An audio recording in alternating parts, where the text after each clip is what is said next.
Live from Washington, this is BBC News. Friedrich Merz is set to become the next Chancellor of Germany, as exit polls suggest his centre-right grouping has won the election, while the far-right AfD make historic gains. Volodymyr Zelensky says he's willing to give up his presidency if it will mean peace for Ukraine. And the Vatican says Pope Francis remains in a critical condition in hospital, but hasn't had any respiratory attacks since Saturday morning.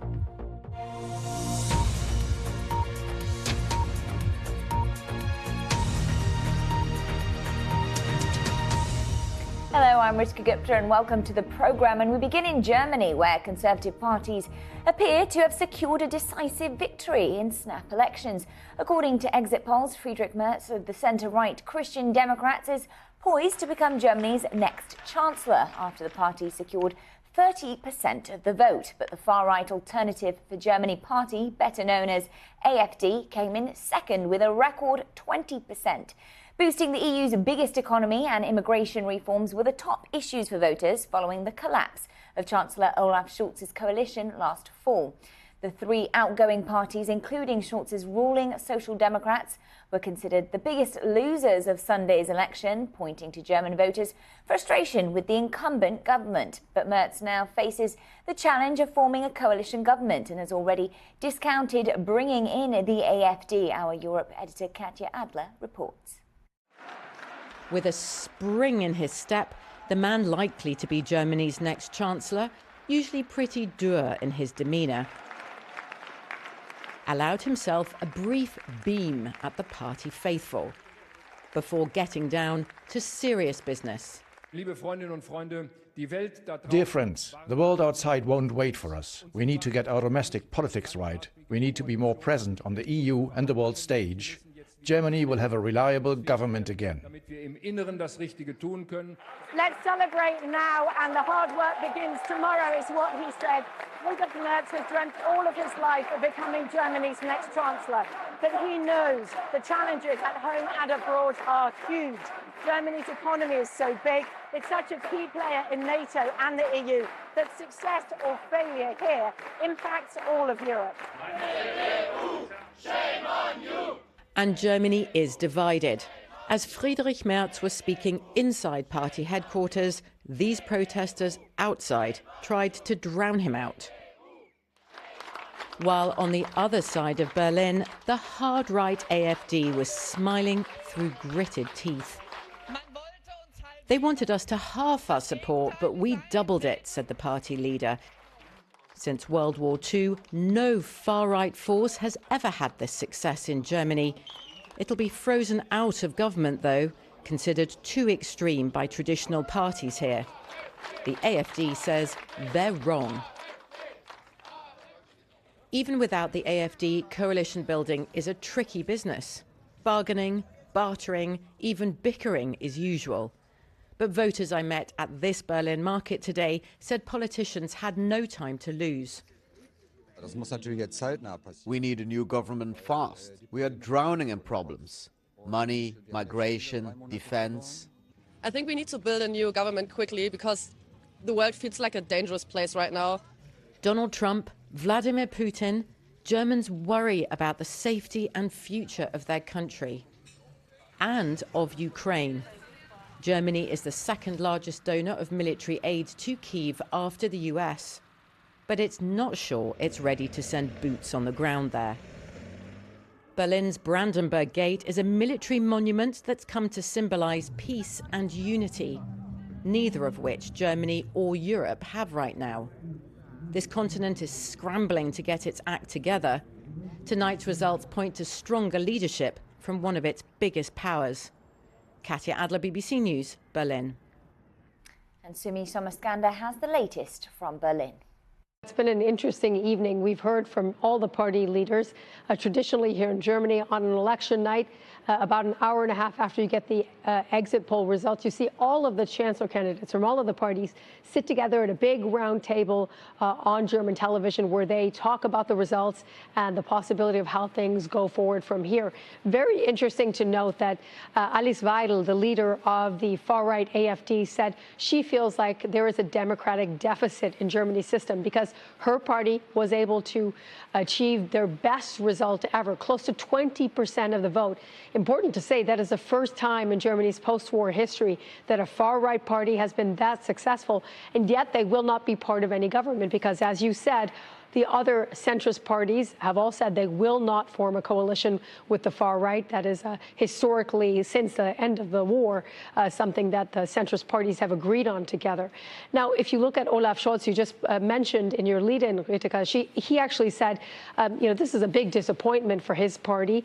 Still, they are looking likely to go into coalition negotiations in the coming weeks. As for Friedrich Merz, of course, he was victorious tonight, saying his party had the biggest share of the vote, which is true, a little bit less than they had been hoping for. But regardless, certainly now he has the mandate to build a government.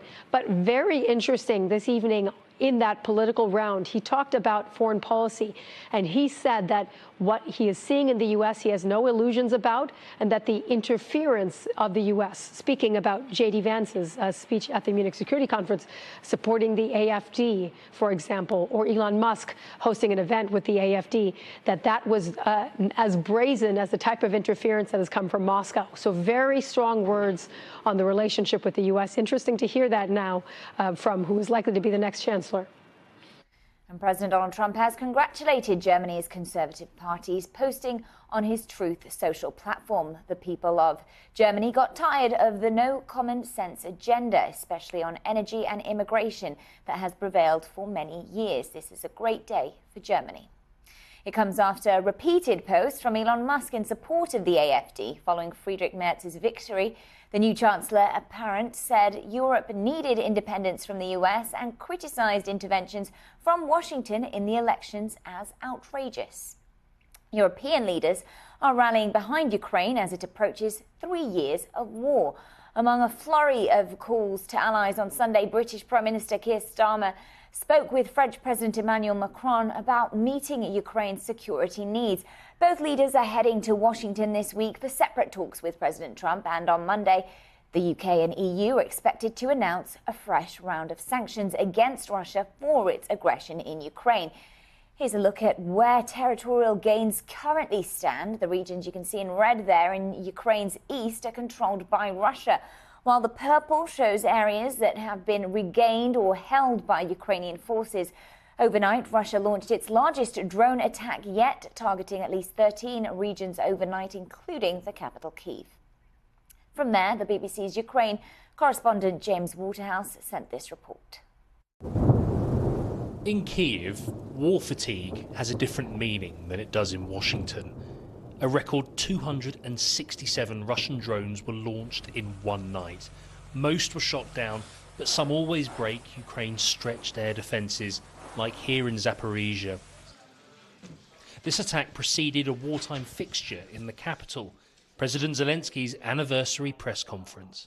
This year there was an elephant in the room, with Donald Trump siding with Moscow in claiming that he lacks legitimacy without an election.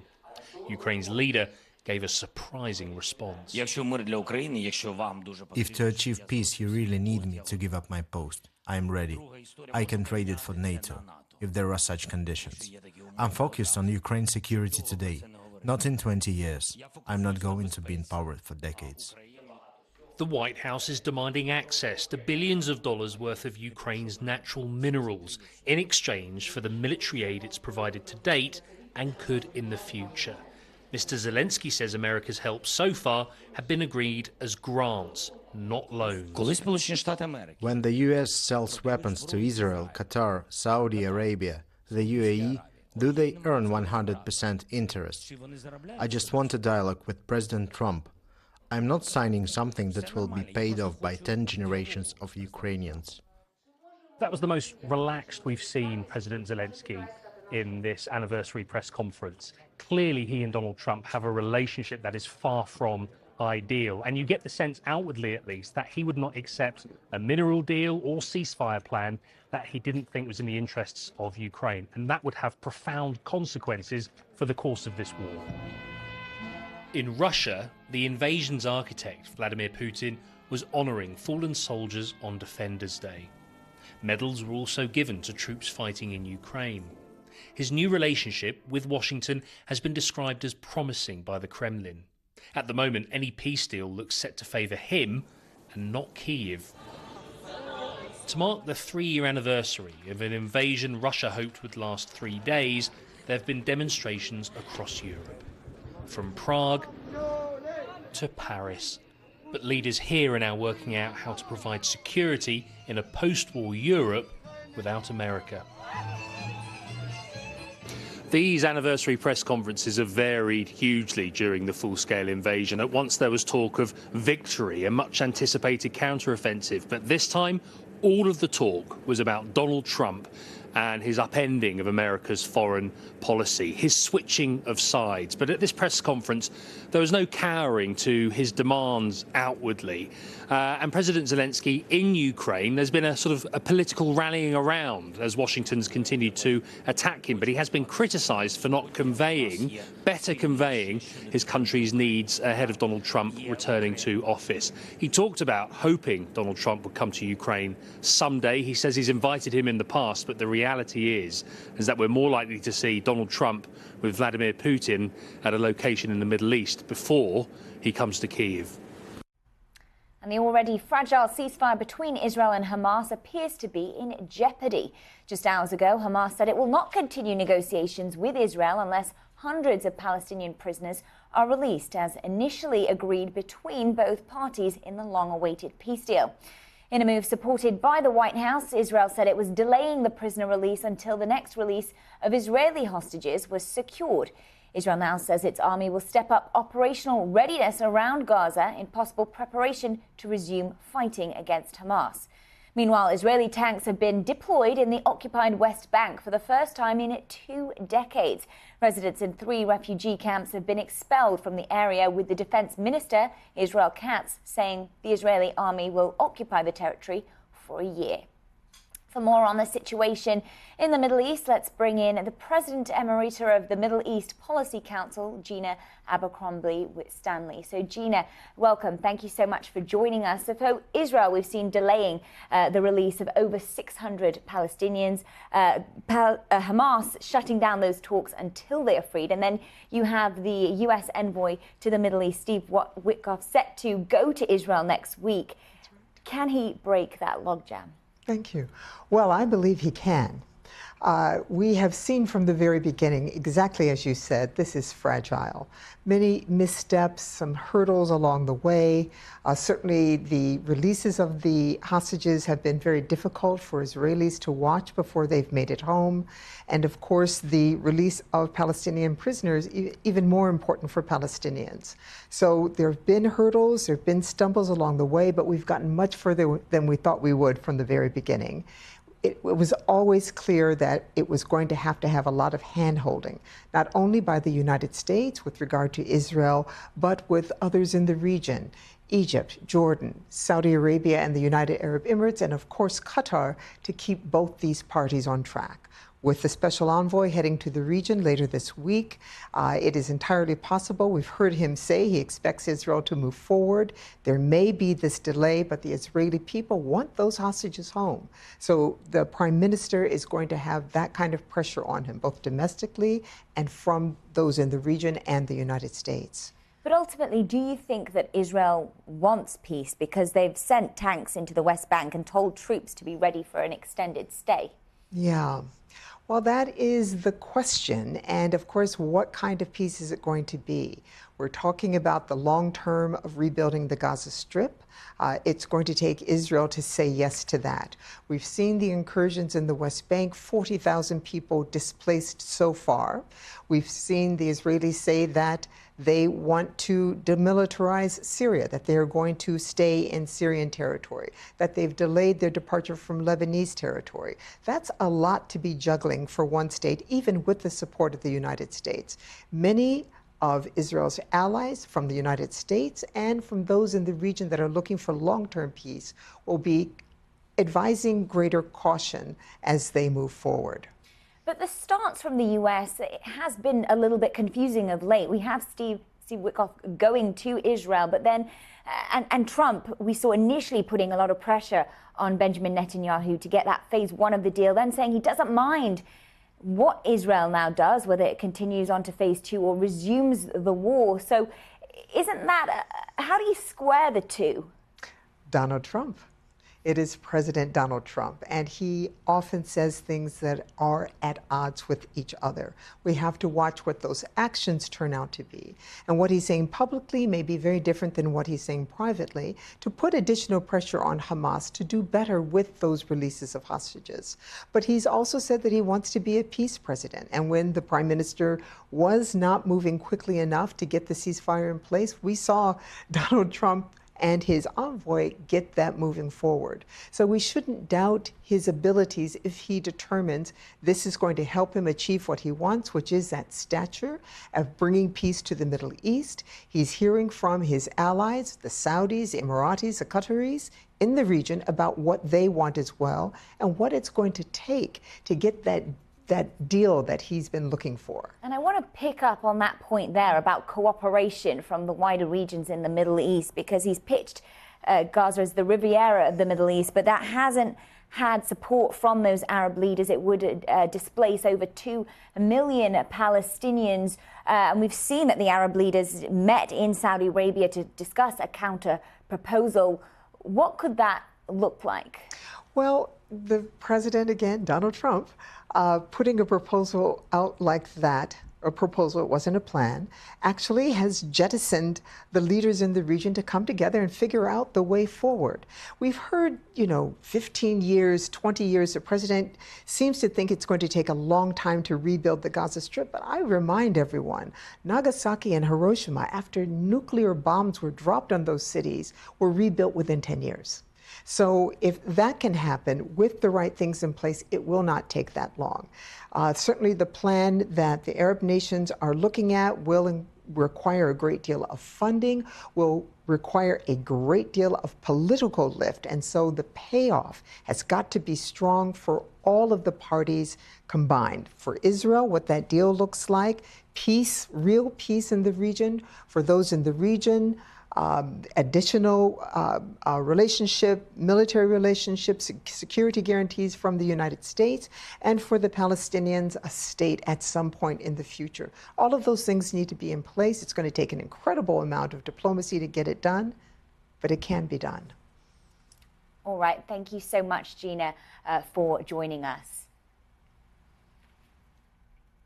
Let's look at some other stories making news. A body has been found in the search for a runner who disappeared in County Durham 5 days ago. 23-year-old Jenny Hall was last seen leaving her home on Tuesday. Durham Constabulary said the body was found in a very remote area of Teesdale, and there are not thought to be any suspicious circumstances. A 16-year-old boy has been arrested after a teenager was stabbed at a Primark store in Nottingham on Sunday morning. The 17-year-old victim is in hospital with serious injuries after being stabbed in the chest. Police believe there was an altercation between a group of young people outside the store before the stabbing happened. Police are continuing to search for a driver who fled the scene after a 3-year-old girl was killed in a crash between a van and a tram in Manchester city centre. Officers are understood to know who the offender is and are actively looking to bring him into custody. After colliding with the tram, the van ended up on the pavement where it hit the girl. You're live with BBC News. A British couple in their 70s has been arrested by the Taliban in Afghanistan. Peter and Barbie Reynolds have been running training projects in Afghanistan for 18 years. Their daughter told the BBC she had not heard from them in more than 2 weeks. Our reporter Francis Reid is across the story and joined me a little earlier. So Francis, these arrests are certainly concerning. Tell us what we know. Yeah, so Peter and Barbie Reynolds were detained while returning to their home around 100 miles west of Kabul. That's where they were basing themselves. And apparently they'd been detained when returning back to the house that they live in a mountainous area there. The couple has a very long-standing relationship with Afghanistan and in the country itself. They've been running training projects within Afghanistan for almost 2 decades now, so in schools and also with women and children and women and girls. Peter and Barbie had based themselves in the mountainous area of Bamiyan, and when the Taliban returned to power in 2021, most Westerners left the country, but the couple decided to stay in Afghanistan. They insisted on staying, in fact. Their daughter told the Sunday Times that they were just trying to help the country they loved and that they were meticulous about sticking to the country's rules, even as they were changing quite quickly when the Taliban came back into power. So according to the PA news agency, the couple were arrested alongside their American friend as well as a translator at the time that they were detained. Taliban sources confirmed that British nationals had been arrested around 20 days ago. And Francis, reportedly an employee from the Rebuild organisation had made the connection to President Donald Trump and his new stance when it comes to foreign aid since he's returned to the White House. Is that the case? I mean, could the Taliban try to use this in order to gain concessions from Western governments? It's far too early to make that kind of connection, but we know that the system has been upended since President Trump came back into the White House just a few weeks ago. Global aid was upended in a matter of days, in fact, after President Trump froze all foreign assistance provided by the US on his return to the White House. So, of course, Afghanistan, one of the countries impacted by that. The turmoil was felt across the world in many different countries, including Afghanistan, where American aid has been funding life-saving services, and of course that has come to an end. But of course British nationals were actually asked not to travel to Afghanistan way before President Trump came back into the White House. So it's way too early to make that kind of connection because there was a risk of being detained anyway, even before that. So it would be far too early to make that kind of clear link. The Foreign Office's ability to help in the UK is also extremely limited. You know, there is no embassy in Kabul. There's no help that they can provide whatsoever. And there's no official UK recognition of the Taliban either. That's another part of it. The couple's children, for what it's worth, have written to the Taliban asking for their release, but they say they haven't heard from their parents now in more than 2 weeks. So they're becoming very, very concerned. In a letter to the Taliban, they say, our parents have consistently expressed their commitment to Afghanistan, stating that they would rather sacrifice their lives than become part of the ransom negotiations or be traded. The Foreign Office here in London has declined to comment, and it's believed that the family and the couple's family did not want the UK government to get involved in this case. And the Vatican says Pope Francis remains in a critical condition but hasn't had any further respiratory attacks. These are some live pictures from the Vatican. The Pope has now been in hospital for over a week. Sarah Rainsford sent this report from Rome. Beneath the Pope's hospital window, they're keeping vigil. His condition is critical. He's asked the Vatican to be open about that and asked Catholics to pray for him. I hope he makes it, Teresa tells me. Facciamo penitenza per la pace. Pope Francis had been struggling with bronchitis for some time. At this weekly audience, he was so short of breath, he said he'd ask a priest to read his address for him. Spero che la prossima volta possa. But the 88-year-old went on working, receiving guests even on the day he was hospitalized. Today, he should have been saying Mass here at St. Peter's. But for the crowd outside, there was no sight of him. His traditional appearance with the Angelus prayer was also cancelled for a second week. The Mass was one of the big events in a Jubilee year for the Church, very important to the Pope. Papa Francesco. The Archbishop said those gathered felt his presence.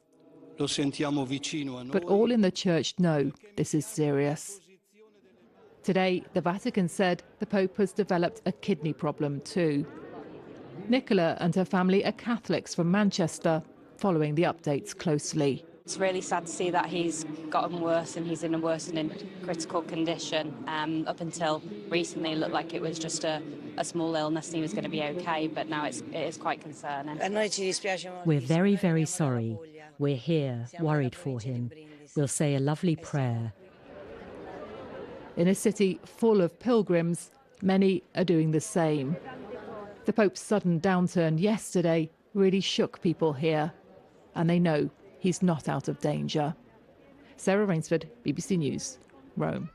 Let's take a look at some other headlines. The Italian Air Force escorted an American Airlines plane after what the airline called a security concern. Flight 292 from New York to New Delhi then made an emergency landing in Rome. The airline later said the threat proved non-credible.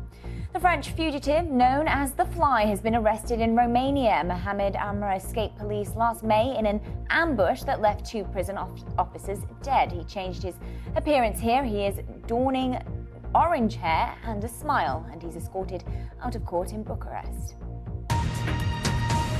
Before we go, let's take a look at the red carpet in Los Angeles. Stars are gathering for the Screen Actors Guild or SAG Awards, and tonight's awards are a week ahead of the wide open Oscars race, although voting for the Oscars has now closed. And that is all we have time for. We'll be back with you at the top of the hour. Stay with us here on BBC News.